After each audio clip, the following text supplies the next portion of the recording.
Welcome to CSEB aspirants. അപ്പം ഇന്ന് നമ്മൾ ഡിസ്കസ് ചെയ്യുന്നത് നമ്മുടെ PYQ സീരീസിൻ്റെ തുടർച്ചയായിട്ടുള്ള ക്വസ്റ്റ്യൻസ് ആണ് കേട്ടോ. 51 മുതൽ 75 വരെയുള്ള ചോദ്യങ്ങളാണ് ഇന്ന് നമ്മൾ ഡിസ്കസ് ചെയ്യുന്നത്. അപ്പോൾ 2024ലെയും 2025ലെയും അടുത്ത് നടന്ന ക്വസ്റ്റ്യൻസ് ആണ് നമ്മൾ ഡിസ്കസ് ചെയ്തുകൊണ്ട് പോകുന്നത് കേട്ടോ. അപ്പോൾ ചില ക്വസ്റ്റ്യൻസ് ഒരേ ക്വസ്റ്റ്യൻ പേപ്പറിൽ തന്നെ ടഫായ ക്വസ്റ്റ്യൻസും വന്നിട്ടുണ്ട്, എളുപ്പമുള്ള ക്വസ്റ്റ്യൻസും വന്നിട്ടുണ്ട്. അപ്പോൾ രണ്ടും കൂടിയാണ് എപ്പോഴും നമുക്ക് വരാറ് അല്ലേ. ചില ഭാഗങ്ങൾ അങ്ങ് കടുപ്പിക്കും, ചില ഭാഗങ്ങൾ ഭയങ്കര എളുപ്പമായിരിക്കും. അപ്പോൾ അതിനനുസരിച്ചിട്ടാണ് അതിൽ അക്കൗണ്ടൻസി ഭാഗത്തുള്ള ക്വസ്റ്റ്യൻസൊക്കെ ഭയങ്കര എളുപ്പമാണ്. അപ്പോൾ ഇതുവരെ കഴിഞ്ഞ ക്ലാസ്സിൽ നോക്കിയത് കുറച്ച് ടഫായിട്ടുള്ള ക്വസ്റ്റ്യൻസ് ആയിരുന്നു. ഒരേ ക്വസ്റ്റ്യൻ പേപ്പർ തന്നെയാണ് രണ്ടും വന്നിട്ടുള്ളത് കേട്ടോ. അപ്പോൾ നമുക്ക് നോക്കാം ക്വസ്റ്റ്യൻസൊക്കെ എങ്ങനെയാണ് വരുന്നത്. ഓപ്പണിംഗ് സ്റ്റോക്ക് 51ാമത്തെ question. Opening stock plus purchases minus closing സ്റ്റോക്കിനെ എന്താണ് പറയാമെന്ന്. അപ്പോൾ സിമ്പിളായ ക്വസ്റ്റ്യൻ ആണ്. Opening stock plus purchase minus closing stock എന്ന് പറയുമ്പം സ്റ്റോക്ക് ഇൻ ട്രേഡ് ആണോ, നെറ്റ് പർച്ചേസ് ആണോ, നെറ്റ് സെയിൽസ് ആണോ, അതോ കോസ്റ്റ് ഓഫ് ഗുഡ്സ് സോൾഡ് ആണോ? അപ്പോൾ എല്ലാവർക്കും അറിയണതാണ്. ഓക്കെ, ഏതാ വരിക? CGS ആണ് അല്ലേ. CGSൻ്റെ ഇക്വേഷനാണ് അത് അല്ലേ. Opening stock plus purchase minus closing stock എന്ന് പറഞ്ഞത് കോസ്റ്റ് ഓഫ് ഗുഡ്സ് സോൾഡിൻ്റെ ഇക്വേഷനാണ്. അപ്പോൾ നമുക്ക് 52 നോക്കാം. All earnings are shown as dash in the fund flow statements. All ഏർണിങ്സിനെ എങ്ങനെയാണ് കാണിക്കുന്നത്? അപ്ലിക്കേഷൻ ഓഫ് ഫണ്ടായിട്ടാണോ, സോഴ്സ് ഓഫ് ഫണ്ടായിട്ടാണോ, ഡിസ്പോസൽ ഓഫ് ഫണ്ടായിട്ടാണോ, അപ്രോപ്രിയേഷൻ ഓഫ് ഫണ്ടായിട്ടാണോ ഫണ്ട് ഫ്ലോയിൽ കാണിക്കുക എന്നാണ് ചോദ്യം. ഇതും എളുപ്പമുള്ളത് തന്നെയാണ് അല്ലേ. അതായത് ഏർണിങ്സ് എന്ന് പറഞ്ഞാൽ വരവാണല്ലോ. അപ്പോൾ വരവ് എങ്ങനെയാണ് കാണിക്കുക? സോഴ്സ് ഓഫ് ഫണ്ടായിട്ടാണ് കാണിക്കുക അല്ലേ. ഓക്കെ, അപ്പോൾ ഓപ്ഷൻ ബി ആണ് ഇവിടെ ഉത്തരമായിട്ട് വരുന്നത്. ഓക്കെ, ഇനി 53ാമത്തെ ക്വസ്റ്റ്യൻ നോക്കുമ്പം issue of equity shares for compensating the purchase of a piece of land. It is a dash item for preparing fund flow statement. അപ്പോൾ ഇക്വിറ്റി ഷെയർസ് പർച്ചേസ് ചെയ്യുമ്പം compensating the purchase of a piece of land, പകരം എന്താ ചെയ്യുന്നത്? Compensate ചെയ്യാൻ ഒരു purchase of piece of land compensate ചെയ്തിട്ടാണ് equity share issue ചെയ്യുന്നത് അല്ലേ. അപ്പോൾ ഇത് ഫണ്ട് ഫ്ലോ സ്റ്റേറ്റ്മെൻറ്റിൽ എന്ത് മാറ്റമാണ് ഉണ്ടാക്കുന്നത്? ഫണ്ടാണോ, ഇത് നോൺ ഫണ്ടാണോ, അതോ ഇത് ക്യാഷ് ആണോ, ഇത് ക്രെഡിറ്റ് ആണോ? ഇവിടെ എന്താണ് വന്നിട്ടുള്ളത് എന്നാണ് ക്വസ്റ്റ്യൻ വന്നിട്ടുള്ളത്. ഓക്കെ, അപ്പോൾ ഇതൊരു നോൺ ക്യാഷ് ഐറ്റമാണ്. കാരണം ഇവിടെ ഒരു ഇൻഫ്ലോയും ഔട്ട്ഫ്ലോയും ക്രിയേറ്റ് ചെയ്യാൻ കഴിഞ്ഞോ? ഇല്ല. ഇവിടെ ഒരു ഇൻഫ്ലോയോ ഔട്ട്ഫ്ലോയോ ഒക്യൂർ ചെയ്തിട്ടില്ല. അപ്പോൾ അതുകൊണ്ട് തന്നെ ഇതെന്താണ്? ഇതൊരു നോൺ ഫണ്ടാണ് അല്ലേ. ഓക്കെ, അപ്പോൾ ഇതിനെ നമ്മൾ എങ്ങനെയാണ് കണക്കാക്കുക? ഒരു നോൺ ഫണ്ട് ഐറ്റം ആയിട്ടാണ് ഇതിനെ കണക്കാക്കുക. ഓക്കെ, അടുത്ത ചോദ്യം. ഇൻട്രസ്റ്റ് ഓൺ ഡ്രോയിങ്സ് എന്താണെന്ന്. അസറ്റാണോ, ഇൻകം ആണോ, എക്സ്പെൻസ് ആണോ, ലയബിലിറ്റി ആണോ? എളുപ്പമുള്ളതാണ് അല്ലേ. ഇൻകം ആയിട്ടാണ് എന്ത്? Interest on drawings. ഡ്രോയിങ്സിൽ നിന്നുള്ള ഇൻട്രസ്റ്റ് എന്താണ്? ഇൻകം അല്ലേ. ഡ്രോയിങ്സ് എന്ന് വെച്ചാൽ എന്താ? അവിടെ വ്യക്തികൾ, അതായത് സ്വന്തം പ്രൊപ്പറേറ്റർ തന്നെ സ്വന്തം ആവശ്യങ്ങൾക്ക് ബിസിനസ്സിൽ നിന്ന് പണമെടുക്കുന്നു. അപ്പോൾ അയാൾ ഇൻട്രസ്റ്റ് കൊടുക്കും അല്ലേ. പിന്നെ interest accrued to the firm, അതെന്താണ്? ഇൻട്രസ്റ്റ് അക്രൂഡ് ഇൻട്രസ്റ്റ് എന്താണ്? ഇൻകം ആണോ, എക്സ്പെൻസ് ആണോ, അസറ്റാണോ, ലയബിലിറ്റി ആണോ? എന്താണ്? അസറ്റാണ് അല്ലേ. ഓക്കെ, അപ്പോൾ ഇതും എളുപ്പമുള്ളതാണ്, അസറ്റാണ്. അടുത്ത question. Purchase returns book is a dash. Purchase return book എന്താ? ഫൈനൽ ബുക്കാണോ, ഡേ ബുക്കാണോ, സബ്സിഡിയറി ബുക്കാണോ, കൺസോളിഡേറ്റഡ് ബുക്കാണോ? അതും എളുപ്പമുള്ള ക്വസ്റ്റ്യൻ ആണ്. എന്താ സംഭവം? സബ്സിഡിയറി ബുക്കല്ലേ. പർച്ചേസ് റിട്ടേൺ ബുക്ക് എന്ന് പറഞ്ഞാൽ എന്താ? ഒരു സബ്സിഡിയറി ബുക്കാണ്. അടുത്ത ചോദ്യം. Dash is the amount which is irrecoverable from the customers. കസ്റ്റമേഴ്സിൽ നിന്നും റിക്കവർ ചെയ്തെടുക്കാൻ പറ്റാത്ത എമൗണ്ടിന് എന്തു പേരാണ് വിളിക്കുക? ഔട്ട്സ്റ്റാൻഡിങ് ഡെറ്റ് ആണോ, ബാഡ് ഡെറ്റ് ആണോ, അൺപെയ്ഡ് എക്സ്പെൻസ് ആണോ, ഡെബിറ്റ് നോട്ട് ആണോ? എന്താണ് കിട്ടാത്ത എമൗണ്ടിനെ വിളിക്കുന്ന പേരെന്താണ്? കിട്ടാത്ത എമൗണ്ടിനെ വിളിക്കുന്ന പേര് എന്താ? ബാഡ് ഡെറ്റ് എന്നല്ലേ. ഓക്കെ, അപ്പോൾ അതും എളുപ്പമുള്ളതാണ്. അടുത്തത്. Dash is the cash or goods withdrawn by the proprietors of a business for personal use. അതെന്താണ്? ഇൻകം ആണോ, പ്രോഫിറ്റ് ആണോ, റൈറ്റ് ഇഷ്യൂ ആണോ, ഡ്രോയിങ്സ് ആണോ? എന്താ ഉത്തരമായിട്ട് വരിക? ഡ്രോയിങ്സ് ആണ് അല്ലേ. പ്രൊപ്രൈറ്റർ എടുക്കുന്നത് എന്താ? ഡ്രോയിങ്സ് അല്ലേ. വിഡ്രോൺ ചെയ്യുന്നത് സ്വന്തം ആവശ്യങ്ങൾക്ക് വേണ്ടിയിട്ട്. ഓക്കെ, അടുത്തത്. The account that represents asset and properties. അസറ്റിനെയും പ്രോപ്പർട്ടീസിനും റെപ്രസെൻറ്റ് ചെയ്യുന്ന അക്കൗണ്ടിനെ എന്ത് പേര് വിളിക്കുക? പേഴ്സണൽ അക്കൗണ്ട് ആണോ, നോമിനൽ അക്കൗണ്ട് ആണോ, എക്സ്പെൻസ് അക്കൗണ്ട് ആണോ, റിയൽ അക്കൗണ്ട് ആണോ? ഏത് അക്കൗണ്ടാണ്? റിയൽ അക്കൗണ്ട് ആണല്ലേ, അതാ പറഞ്ഞത്. ചില ക്വസ്റ്റ്യൻസ് ഭയങ്കര എളുപ്പത്തിലുള്ളതും എന്നാൽ ചിലത് കുറച്ച് കിട്ടാത്തതുമുണ്ട്.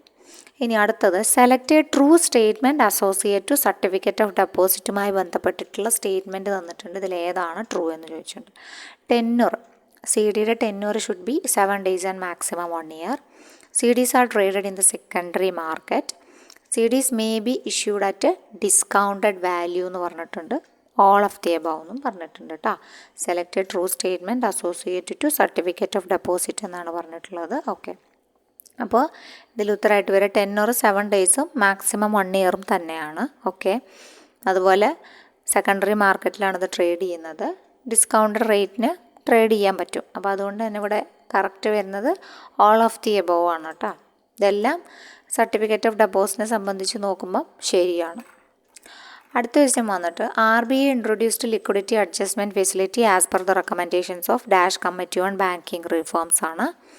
അത് ലിക്വിഡിറ്റി അഡ്ജസ്റ്റ്മെൻറ്റ് ഫെസിലിറ്റി LAF എന്ന് പറയും കേട്ടോ. അത് റെക്കമെൻഡ് ചെയ്ത കമ്മിറ്റി ഏതാണെന്നാണ്. വളരെ ഇമ്പോർട്ടൻ്റ് ആയൊരു ക്വസ്റ്റ്യനാണ്, ഒന്ന് നോക്കി വെച്ചോളൂ കേട്ടോ. Narasimham കമ്മിറ്റിയാണോ, PJ Nayak കമ്മിറ്റിയാണോ, Raghuram രാജനാണോ, RH ഖാനാണോ? അപ്പോൾ നരസിംഹം കമ്മിറ്റിയുടെ പ്രധാനപ്പെട്ട ഒരു റെക്കമെൻഡേഷൻ തന്നെ ആയിരുന്നു എന്ത്, ലിക്വിഡിറ്റി അഡ്ജസ്റ്റ്മെൻറ്റ് ഫെസിലിറ്റി എന്ന് പറയുന്ന LAF എന്നത്. അപ്പോൾ നരസിംഹം കമ്മിറ്റി പഠിച്ചു വയ്ക്കുക. നരസിംഹം കമ്മിറ്റിയുമായി ബന്ധപ്പെട്ടിട്ടുള്ള മറ്റ് പ്രധാനപ്പെട്ട എല്ലാ മാറ്റങ്ങളും അല്ലെങ്കിൽ ക്വസ്റ്റ്യൻസ് വരാറുള്ളതാണ്. രഘുറാം രാജൻ കമ്മിറ്റി ഇമ്പോർട്ടൻ്റ് ആണ് കേട്ടോ. രഘുറാം രാജനും ചോദിക്കാറുണ്ട്. അപ്പോൾ ആ കമ്മിറ്റി കൂടി നിങ്ങൾ നോക്കിയിരിക്കണം. അടുത്തത് minimum amount for customer transaction for RTGS minimum amount, customer ട്രാൻസാക്ഷനുമായി ബന്ധപ്പെട്ടിട്ട് RTGSൻ്റെ മിനിമം എമൗണ്ടാണ് ചോദിച്ചിട്ടുള്ളത് കേട്ടോ. ഓക്കെ, അപ്പോൾ അത് എത്രയാണ്? Minimum amount 20,000, 2 lakh, 3 lakh, 1 lakh. ഉത്തരമായിട്ട് വരുന്നത് 2 lakh ആണ് കേട്ടോ. മിനിമം എമൗണ്ട് 2 lakh ആണ്. മാക്സിമം അല്ല ചോദിച്ചിട്ടുള്ളത്, മിനിമം ആണ് ചോദിച്ചിട്ടുള്ളത്. 63 select one which is not related to national automated clearing house NACH ബന്ധപ്പെട്ടിട്ട് റിലേറ്റ് ചെയ്യാത്തത് ഏതെന്നാണ്. Aim to consolidate multiple ECS system. എന്താണ് NACH എന്നുള്ളത് അറിഞ്ഞാൽ മാത്രമേ നമുക്ക് എന്ത് ചെയ്യാൻ പറ്റുള്ളൂ, ഇതെല്ലാം നമുക്ക് കണക്ട് ചെയ്ത് അറിയാൻ പറ്റുള്ളൂ കേട്ടോ. Aim to consolidate multiple ECS system. ECS എന്ന് വെച്ചാൽ ഇലക്ട്രോണിക് ക്ലിയറിംഗ് സർവീസ്, അതായത് മൊത്തം ക്ലിയറിങ്ങിനെ സംബന്ധിക്കുന്നത്. Systems can be used for making small transactions. NACHലൂടെ സ്മോൾ ട്രാൻസാക്ഷൻസ് ആണ് എന്ത് ചെയ്യുക, ചെയ്യാട്ടോ. ട്രാൻസ്ഫർ ചെയ്യുന്നത് സ്മോൾ ട്രാൻസാക്ഷൻസ് ചെയ്യുന്നതാണ് NACHലൂടെ. System supports electronic transactions which are repetitive in nature. System supports Aadhaar based transaction. അപ്പോൾ ഇതിൽ NACH പറയുന്നത് എന്താണ്, system can be used for making small transactions നടത്താനാണ് NACH യൂസ് ചെയ്യുന്നത്. സോ ഇവിടെ ഉത്തരമായിട്ട് വരുന്നത് B ആണ് കേട്ടോ. System can be used for making small transactions. അടുത്തത് as per the new amendment how many nominees can be assigned for a bank account. ഒരു bank account പുതിയ നോമിനീസിൻ്റെ നമ്പറൊക്കെ നമ്മൾ പഠിച്ചതാണ്. As per the new amendment how many nominees, എത്ര നോമിനീസിനെ assign ചെയ്യാൻ പറ്റും? Up to 2 nominees. ഇതൊക്കെ ചോദിച്ചു കഴിഞ്ഞതാണ് കേട്ടോ. Up to 2 nominees, up to 4 nominees, up to 3 nominees, no limit. അപ്പോൾ മാറ്റങ്ങൾ വന്നു, അവരത് ചോദിച്ചിട്ടുമുണ്ട്. സോ നമ്മൾ ആ മാറ്റം അറിഞ്ഞിട്ട് വേണം പഠിക്കാൻ കേട്ടോ. ഓക്കെ, എത്ര നോമിനീസ് ആവാം? അപ്പോൾ 4 നോമിനി വരെ ആവാം. ഓക്കെ, അപ്പോൾ ഓരോ നോമിനിയുടെ കണ്ടീഷൻസും കാര്യങ്ങളൊക്കെ നമ്മൾ ബാങ്കിങ് ലോ അമെൻമെൻറ്റ് വീഡിയോയിൽ വിശദമായിട്ട് പറഞ്ഞായിരുന്നു. കാണാത്ത ആരെങ്കിലും ഉണ്ടെങ്കിൽ നമ്മുടെ പ്ലേലിസ്റ്റ് ഒന്ന് ചെക്ക് ചെയ്ത് കാണാം കേട്ടോ. ഇനി 65th ക്വസ്റ്റ്യൻ ഏതാ വെച്ചാൽ ലെറ്റർ ഓഫ് ക്രെഡിറ്റിൻ്റെ ക്വസ്റ്റ്യനാണ്. അത് issuer bank is also called. Issuer ബാങ്കിനെ വേറൊരു പേരിലും കൂടി അറിയപ്പെടും ലെറ്റർ ഓഫ് ക്രെഡിറ്റിൽ, LCയിൽ. ആ പേരെന്താണെന്നാണ് കേട്ടോ. ഇമ്പോർട്ടേഴ്സ് ബാങ്ക് എന്നാണോ, അഡ്വർടൈസിങ് ബാങ്ക് എന്നാണോ, നെഗോഷിയേറ്റിംഗ് ബാങ്ക് എന്നാണോ, അതോ കൺഫേമിംഗ് ബാങ്ക് എന്നാണോ, ഏത് പേരിലാണ് അറിയപ്പെടുക എന്നാണ്. ഇപ്പോൾ ലെറ്റർ ഓഫ് ക്രെഡിറ്റ് തന്നെ ഇഷ്യൂവർ ബാങ്കിനെ പറയുന്ന വേറൊരു പേരാണ് ഇമ്പോർട്ടേഴ്സ് ബാങ്ക് കേട്ടോ. ഇമ്പോർട്ടേഴ്സ് ബാങ്കാണ് ഇഷ്യൂ ചെയ്യുന്നത്. അപ്പോൾ അവരറിയപ്പെടുന്ന വേറൊരു പേരെന്താണ്, ഇമ്പോർട്ടേഴ്സ് ബാങ്ക് എന്നാണ് കേട്ടോ. സോ അതൊന്ന് നോട്ട് ചെയ്ത് പഠിക്കണം. Letter of credit important topic തന്നെയാണ്, അത് പഠിച്ചിരിക്കണം. 66th പറയുന്നത് from the bank point of view advantages of ATM. ബാങ്കിൻ്റെ പോയിൻ്റ് ഓഫ് വ്യൂവിൽ ATMൻ്റെ അഡ്വാൻറ്റേജസ് എന്തെല്ലാമാണെന്നാണ് ബാങ്കിൻ്റെ പോയിൻ്റ് ഓഫ് വ്യൂവിൽ കേട്ടോ. Alternative to expand banking hours expand ചെയ്യാൻ സാധിക്കും. ശരിയല്ലേ? 12 മണിയാണെങ്കിലും 11 മണിയാണെങ്കിലും നമുക്ക് രാത്രി കാശിന് ആവശ്യം വന്നു കഴിഞ്ഞാൽ ബാങ്ക് അവിടെ തുറന്നിരിപ്പുണ്ടാവും ഇല്ല. പക്ഷെ നമുക്ക് പോയിട്ട് എന്തായാലും കാശ് എടുക്കാൻ പറ്റും. അപ്പോൾ അതാണ് ബാങ്കിൻ്റെ സർവീസ് ഒന്ന് എക്സ്പാൻഡ് ചെയ്യുക, അതാണ് ബാങ്കിങ് ഹവേഴ്സ് എക്സ്പാൻഡ് ചെയ്യുക എന്നതുകൊണ്ട് മീൻ ചെയ്യുന്നത് അല്ലേ. അത് നടക്കും. പിന്നെ അടുത്തത് cash handling and cash transportation is avoided. ശരിയല്ലേ, ഒരു സ്ഥലത്ത് നിന്ന് മറ്റൊരു സ്ഥലത്തേക്ക് നമുക്ക് ട്രാവൽ ചെയ്യുമ്പം നമ്മൾ ബസ്സിലോ ട്രെയിനിലോ ഒക്കെ നമ്മൾ ബണ്ടിൽ ഓഫ് ക്യാഷും കൊണ്ടാണോ അപ്പോൾ പോകുന്നത്? അല്ല. അപ്പോൾ അതുകൊണ്ട് തന്നെ അത് സിമ്പിളാണ് അല്ലെ, ക്യാഷ് ഹാൻഡിൽ ചെയ്യാനും ട്രാൻസ്പോർട്ടേഷൻ അതുകൊണ്ട് നടക്കേണ്ട കാര്യമില്ല. സോ ഇപ്പോൾ അതല്ലാത്ത വേറെ മാർഗ്ഗങ്ങളുണ്ട്. നമ്മുടെ ക്വസ്റ്റ്യനിൽ പറഞ്ഞിട്ടുള്ളത് ATMൻ്റെ അഡ്വാൻറ്റേജസ് ആണ്. പിന്നെ ഓൾട്ടർനേറ്റീവ് ടു ന്യൂ ബ്രാഞ്ചസ് അങ്ങനെ ഒരു ഓപ്ഷനും ഇന്ന് അവൈലബിൾ ആണല്ലോ. സോ ഇവിടെ ഉത്തരം എന്താണ്? ഓൾ ഓഫ് ദി എബോവ് തന്നെയാണ് ഉത്തരമായിട്ട് വരിക കേട്ടോ. ഓക്കെ, അപ്പോൾ നല്ല ക്വസ്റ്റ്യനാണ്. അങ്ങനത്തെ ക്വസ്റ്റ്യൻസ് കാണുമ്പോൾ നിങ്ങൾ നോക്കി പഠിക്കണം കേട്ടോ. അങ്ങനത്തെ ക്വസ്റ്റ്യൻസൊക്കെ വരാനുള്ള സാധ്യത കൂടുതലാണ്. എളുപ്പമാണ്, നമ്മൾ ആ ഒരു ഐഡിയ മനസ്സിലാക്കി വെച്ച് നോക്കിയാൽ മതി. അപ്പോൾ alternative to expand banking hours, cash handling and cash transportation is avoided and alternative to new branches, ഇതെല്ലാം അഡ്വാൻറ്റേജസ് ആണ് ATMൻ്റെ. ഓക്കെ, അടുത്തത് എളുപ്പമുള്ള ക്വസ്റ്റ്യനാണ്. സ്വിഫ്റ്റിൻ്റെ ഹെഡ് ക്വാർട്ടേഴ്സ് എവിടെയാണ്? ഇറ്റലി ആണോ, ഇംഗ്ലണ്ട് ആണോ, ബ്രസൽസ് ആണോ, ജനീവയാണോ? എവിടെയാണ്? എളുപ്പമുള്ള ക്വസ്റ്റ്യനാണ് അല്ലേ. സ്വിഫ്റ്റ് ബ്രസൽസ് ആണ് സ്വിഫ്റ്റിൻ്റെ ആസ്ഥാനമായിട്ട് വരുന്നത്. ഓക്കെ, അടുത്തത് the right to retain goods or property of a debtor for the debt is known as. അതായത് ഒരു ആളുടെ റൈറ്റ്, അവകാശം എന്ത് പിടിച്ചു വയ്ക്കുക, ഗുഡ്സോ പ്രോപ്പർട്ടിയോ ഡെറ്ററെ ഒരു ഡെറ്റ് കടം തീർക്കുന്നത് വരെ പിടിച്ചു വയ്ക്കാനേ പറ്റുള്ളൂ. കടം തീർത്ത് കഴിഞ്ഞാൽ പിന്നെ പിടിച്ചു വയ്ക്കാൻ പറ്റുമോ? പിന്നെ പറ്റില്ല അല്ലേ, പിന്നെ തിരിച്ചു കൊടുക്കണം. അതിനെയാണ് പറയുന്നത് സെറ്റ് ഓഫ് എന്നാണോ, അപ്രോപ്രിയേഷൻ എന്നാണോ, അസൈൻമെൻറ്റ് എന്നാണോ, ലീൻ എന്നാണോ? എന്താ പറയണത്? The right to retain goods or property of a debtor for debt is known as. അതിനെ പറയുന്ന പേരാണ് ലീൻ എന്ന് അല്ലേ. ലീനാണെന്ന് പറയാം കേട്ടോ. നമ്മൾ ബാങ്കേഴ്സ് ലീൻ എന്നൊക്കെ പറഞ്ഞിട്ടില്ലേ, bankers lean is an implied pledge എന്നൊക്കെ കേട്ടിട്ടുണ്ടാവും അല്ലേ. അതുകൊണ്ട് ലീൻ എന്ന് പറയാം. അതായത് ബാങ്കിന് നമ്മൾ എന്തെങ്കിലും കൊടുത്തിട്ടുണ്ടെങ്കിൽ പിടിച്ചു വെക്കില്ലേ. അതായത് ഇപ്പോൾ നമ്മൾ അങ്ങോട്ട് കാശ് കൊടുക്കാണ്ട് ലോൺ എടുത്തു, നമ്മളെ മുതൽ ബാങ്കിൻ്റെ കയ്യിലുണ്ട്, നമ്മൾ ലോൺ അടച്ചില്ലെങ്കിൽ ബാങ്ക് എന്ത് ചെയ്യും? ബാങ്കിന് അവകാശമുണ്ട്, ബാങ്ക് നമ്മുടെ മുതൽ വിട്ടിട്ട് ആ കാശ് അവരെടുക്കും അല്ലേ. അതന്നെ the right to retain goods or property of a debtor for the debt is known as lien. അപ്പോൾ നമ്മളൊരു തയ്യക്കാരന് തയ്ക്കാൻ തുണി കൊടുത്തു, ആ തുണിയൊക്കെ കൊടുത്തു, അയാളൊക്കെ റെഡിയാക്കി അടിച്ചു വെച്ചു. പക്ഷെ നമ്മൾ കാശ് കൊടുത്തില്ലെങ്കിൽ അയാൾ തുണി തരുമോ? അയാളത് പിടിച്ചു വെക്കും. അത് അയാളുടെ ലീനാണ് അല്ലേ, അയാളുടെ അവകാശമാണ്. കാശ് കിട്ടിയാലേ തരുള്ളൂ എന്ന് പറയും. ഓക്കെ, അതും ഒരു ലീനാണ്. അത്രയേ ഉള്ളൂ കാര്യം.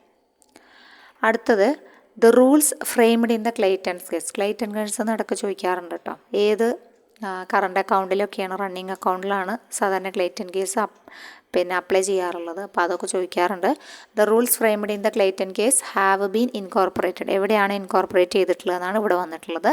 BR ആക്ടിലാണോ, RB ആക്ടിലാണോ, ഇന്ത്യൻ കോൺട്രാക്റ്റ് ആക്ടിലാണോ, NI ആക്ടിലാണോ, ഏത് ആക്ടിലാണ് ഇത് ഇൻകോർപ്പറേറ്റ് ചെയ്തിട്ടുള്ളതെന്നാണ് ചോദ്യം വന്നിട്ടുള്ളത്. ഇന്ത്യൻ കോൺട്രാക്റ്റ് ആക്ടിലാണ് കേട്ടോ നമ്മുടെ ക്ലെയ്റ്റൺ കേസിനെ കുറിച്ച് മെൻഷൻ ചെയ്യുന്നത്. ഓക്കെ, ഫ്രെയിം ചെയ്തിട്ടുള്ളത്, അതിൻ്റെ റൂൾസൊക്കെ അവിടെയാണ് പറഞ്ഞിട്ടുള്ളത്, ഇന്ത്യൻ കോൺട്രാക്റ്റ് ആക്ടിലാണ്. ഓക്കെ, അടുത്തത് A and B have jointly hired a locker hire ചെയ്തു അണ്ടർ ഐദർ ഓർ സർവൈവർ ക്ലോസിലാണ് കേട്ടോ.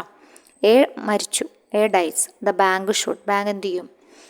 ഓപ്ഷൻ A പറഞ്ഞിട്ടുള്ളത് seal the locker and open it only in the presence of B and A's legal representative. എയുടെ legal representative ആണ് B. Okay, permit B to operate the locker ഉപയോഗിക്കാൻ ബീനെ സമ്മതിക്കും. Permit operation by B and legal representative of A jointly. അതായത് എയുടെ legal representative വേറെ ഉണ്ടാവും അല്ലേ, അനന്തരാവകാശി നിയമം മൂലമുള്ള, അവർക്ക് കൂടെ കൊടുക്കും. പിന്നെ not have allowed operation of the locker under either or survivor ക്ലോസിൽ എന്തില്ല, ഓപ്പറേഷൻ അലൗ ചെയ്യില്ല എന്നാണ് പറയുന്നത്. അപ്പോൾ ഇതിലേതാണ് ഉത്തരമായിട്ട് വരിക എന്നതാണ് ക്വസ്റ്റ്യൻ വന്നിട്ടുള്ളത്. വളരെ ആപ്ലിക്കേഷൻ ലെവലുള്ള ക്വസ്റ്റ്യനാണ്, നല്ല ക്വസ്റ്റ്യനാണ്. ഇങ്ങനത്തെ ക്വസ്റ്റ്യൻസ് നോക്കിയിരിക്കണം കേട്ടോ. അപ്പോൾ ഇവിടെ വരുന്നത് permit B to operate the ലോക്കറാണ്. കാരണം ഐദർ ഓർ സർവൈവർ ആണല്ലോ. ഐദർ ഓർ സർവൈവറിൽ തന്നെ പറയുന്നുണ്ട് എന്ത്, ആദ്യത്തെ ആൾ മരിച്ചു കഴിഞ്ഞാൽ രണ്ടാമത്തെ ആൾക്ക് എല്ലാ തരത്തിലുള്ള എന്തുണ്ട്, അധികാരങ്ങളുണ്ട്. അത് കഴിഞ്ഞിട്ട് അയാൾ ലീഗൽ റെപ്രസെൻറ്റേറ്റീവിന് കിട്ടുള്ളൂ. അപ്പോൾ അതുകൊണ്ട് തന്നെ ഇവിടെ ബീനെ ഓപ്പറേറ്റ് ചെയ്യാൻ സമ്മതിക്കും എന്നതാണ് ഉത്തരമായിട്ട് വരുന്നത് കേട്ടോ. ഓക്കെ, അടുത്തത് in the case of A pledge, ഒരു പണയത്തിൻ്റെ കാര്യത്തിലാണെങ്കിൽ possession of the security is with. Possession of the security ആരുടെ കയ്യിലാണ് ഇരിക്കുക? പ്ലഡ്ജിൽ ദ ഡെറ്ററുടെ കയ്യിലാണോ, ക്രെഡിറ്ററുടെ കയ്യിലാണോ, തേർഡ് പാർട്ടിയുടെ കയ്യിലാണോ, അതോ ദ ഗ്യാരണ്ടറുടെ കയ്യിലാണോ ഇരിക്കുക എന്നതാണ് ചോദ്യം വന്നിട്ടുള്ളത് കേട്ടോ. അപ്പോൾ ആരുടെ കയ്യിലാണ് ഉണ്ടാവുക? ക്രെഡിറ്ററുടെ കയ്യിലാണ് ഉണ്ടാവുക അല്ലേ? പ്ലഡ്ജ് അല്ലേ? പ്ലഡ്ജഡ് ആകുമ്പോൾ ക്രെഡിറ്ററുടെ കയ്യിലുണ്ടാവും. ഓക്കെ. ഇനി a bill should be presented for acceptance in case of insolvency of a drawer to insolvency of a drawer to drawee in case of need എന്നാണോ ബില്ല് പ്രസൻറ്റ് ചെയ്യാണ് for acceptance in case of insolvency, ഡ്രോയിക്ക് insolvency ഉണ്ടാകുമ്പോൾ accept ചെയ്യുന്ന bill. Official receiver ആണോ, drawee to official receiver ആണോ, അതോ acceptance for honour ആണോ, all of the above ആണോ, ഏതാണ് ഉത്തരമായിട്ട് വരിക എന്നതാണ് കേട്ടോ. അപ്പോൾ ഈ ഒരു ഇൻസോൾവൻസിയുടെ കേസാകുമ്പോൾ ബില്ല് പ്രസൻറ്റ് ചെയ്തത് പിന്നെ ആരാണ് ആക്സെപ്റ്റ് ചെയ്യുന്നത്? Presenter for acceptance. അവിടെ പിന്നെ വർക്ക് ചെയ്യേണ്ടത് ഒഫീഷ്യൽ റിസീവറാണ് കേട്ടോ. ഓക്കെ. അപ്പോൾ ഉത്തരമായിട്ട് വരും ഒഫീഷ്യൽ റിസീവറാണ്. ഇൻസോൾവൻസിയുടെ കേസാണല്ലോ, ഡ്രോയി ഇൻസോൾവൻ്റ് ആയില്ലോ, അപ്പോൾ അതുകൊണ്ട് ഒഫീഷ്യൽ റിസീവറാണ് ഇവിടെ ഉത്തരമായിട്ട് വരും. ഓക്കെ. അടുത്തത് സെക്ഷൻ 20 പറഞ്ഞിട്ടുണ്ട്. നെഗോഷ്യബിൾ ഇൻസ്ട്രുമെൻ്റ് ആക്ടിൻ്റെ 20 എന്തിനെ കുറിച്ചാണ് പറയണത്? ഇമ്പോർട്ടൻ്റ് ആണ്. ഇൻകോയേറ്റ് സ്റ്റാമ്പ്ഡ് ഇൻസ്ട്രുമെൻ്റ് ആണോ, പേയ്മെൻറ്റ് ഇൻ ഡ്യൂ കോഴ്സ് ആണോ, when day of maturity is A holiday ആണോ, offence of dishonouring a cheque, ഏതാണ് എന്നാണ് ക്വസ്റ്റ്യൻ വന്നിട്ടുള്ളത് കേട്ടോ. അപ്പോൾ സെക്ഷൻ 20 പറഞ്ഞിട്ടുണ്ട് ഇൻകോയേറ്റ് സ്റ്റാമ്പ്ഡ് ഇൻസ്ട്രുമെൻറ്റ്. എന്താ ഈ ഇൻകോയേറ്റ് എന്ന് പറഞ്ഞാൽ? ഇൻകംപ്ലീറ്റ് ഇൻസ്ട്രുമെൻ്റ് ആണ് കേട്ടോ. ഇൻകംപ്ലീറ്റ് ഇൻസ്ട്രുമെൻറ്റിനെ പറയുന്ന വേറൊരു പേരാണ് ഇൻകോയേറ്റ് ഇൻസ്ട്രുമെൻ്റ് എന്ന്. അപ്പോൾ അതിനെ കുറിച്ചിട്ടാണ് സെക്ഷൻ 20 മെൻഷൻ ചെയ്യുന്നത്. സോ ഇമ്പോർട്ടൻ്റ് ആയ ക്വസ്റ്റ്യൻ ആണ്. NA ആക്ടിലെ സെക്ഷൻസൊക്കെ ചോദിച്ചു കാണാറുണ്ട്. ഇമ്പോർട്ടൻ്റ് ആയ സെക്ഷൻസൊക്കെ നോക്കി വയ്ക്കണം കേട്ടോ. 74 പറഞ്ഞിട്ട് a right of appropriation first lies with the. First appropriation ആർക്കാണുള്ളത്? ഫസ്റ്റ് അപ്രോപ്രിയേഷൻ, ആദ്യത്തെ അപ്രോപ്രിയേഷൻ കോർട്ടിനാണോ, ഡെറ്റർക്കാണോ, ക്രെഡിറ്റർക്കാണോ, ഷുവർട്ടിക്കാണോ? ആദ്യത്തെ അപ്രോപ്രിയേഷൻ എപ്പോഴും ആർക്കാണ്? ഡെറ്റർക്ക് തന്നെയാണ് അല്ലേ? ഓക്കെ. ഫസ്റ്റ് അപ്രോപ്രിയേഷൻ ആർക്കാണ് വരിക? ഡെറ്റർക്ക് തന്നെയാണ് ഫസ്റ്റ് അപ്രോപ്രിയേഷൻ വരിക. പിന്നീടുള്ള ഒരു മാറി വരിക കേട്ടോ. അടുത്തത് പിന്നെ dash is the present chairperson of the securities and exchange board of India. സെബിയുടെ ഇപ്പോഴത്തെ ചെയർപേഴ്സണിൻ്റെ പേരാണ് ചോദിച്ചിട്ടുള്ളത്. തുഹിൻ കാന്ത പാണ്ഡെ ആണോ, ഉഷ തോറാട്ടാണോ, ജയന്തി പട്നായിക് ആണോ, മാധബി പുരി ബഞ്ചാണോ? അവർ കഴിഞ്ഞു. അവർ ടേം കഴിഞ്ഞിട്ടാണ് ഇപ്പോൾ ആൾ കയറിയിട്ടുള്ളത്. ആരാണ്? തുഹിൻ കാന്ത പാണ്ഡെയാണ് ഇപ്പോഴത്തെ ആൾ കേട്ടോ. ഓക്കെ. അപ്പോൾ നമ്മുടെ ഇന്നത്തെ സീരീസിലെ ക്വസ്റ്റ്യൻസ് നമ്മളിവിടെ കംപ്ലീറ്റ് ചെയ്തിരിക്കുകയാണ്. അപ്പോൾ നമുക്ക് അടുത്ത സീരീസ് ക്വസ്റ്റ്യൻസുമായിട്ട് നാളെ കാണാം. അപ്പോൾ ഈ ഒരു ഇമ്പോർട്ടൻ്റ് ആയ ഭാഗങ്ങൾ നിങ്ങൾക്ക് അറിയാത്ത ഏതെങ്കിലും ഭാഗം ഉണ്ടെങ്കിൽ നിങ്ങളത് പഠിക്കാൻ ശ്രമിക്കുക കേട്ടോ. ഓരോ ക്വസ്റ്റ്യനും ഓരോ ടോപ്പിക് ഓറിയൻറ്റഡ് ആണ്. അപ്പോൾ ഏത് ടോപ്പിക്കാണോ നിങ്ങൾ വീക്ക് ഉള്ളത് ആ വീക്ക് സബ്ജക്റ്റ് ഒന്ന് കണ്ടെത്തി പഠിക്കുക കേട്ടോ. ഓക്കെ. അപ്പോൾ അടുത്ത ഡേ നല്ലൊരു ക്ലാസ്സുമായിട്ട് കാണാം. താങ്ക്